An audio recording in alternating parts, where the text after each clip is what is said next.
Being at its core a ledger technology, many early use cases for blockchain were aimed at the financial sector, and this trend continues today.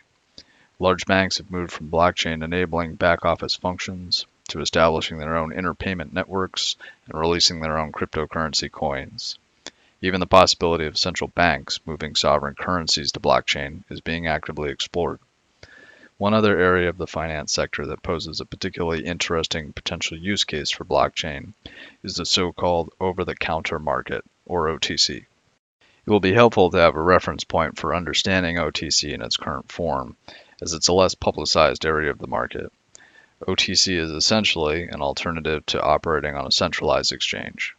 So recall that centralized exchanges have evolved from their origins as physical locations, i.e. actual markets, where brokers match trades by yelling at each other in floor pits. This has naturally been digitized over time, but these core functions are why investors and companies still gravitate towards working with exchanges today.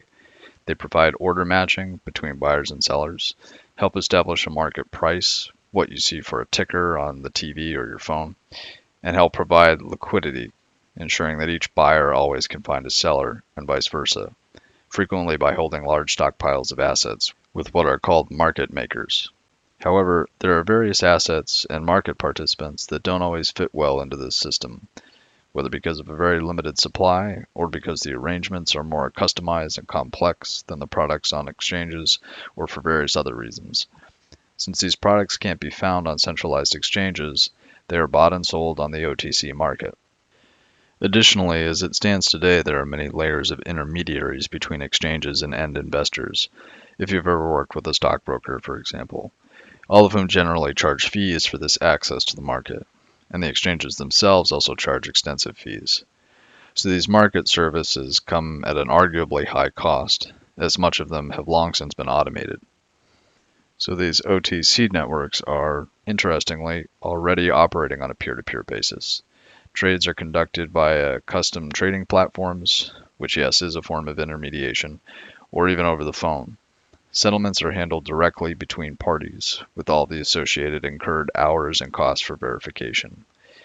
At the end of the day, little of this activity is recorded anywhere that the wider network can access. So we have a peer-to-peer network running, but you might say it's suffering from a range of inefficiencies and lack of features. Blockchain is one option to help improve the performance of these OTC networks. Traders can organize as consortiums on the blockchain and establish standards for structuring trades as smart contract transactions.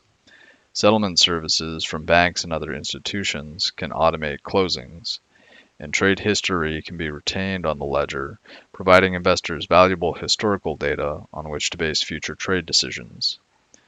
You may have noticed some potential areas of concern around what data is available to which participants, as some of this data may be sensitive. This is one of several factors that make this potential use case a likely candidate for a permission blockchain as opposed to a permissionless network. We'll revisit some of these special permission blockchain features again at a later point.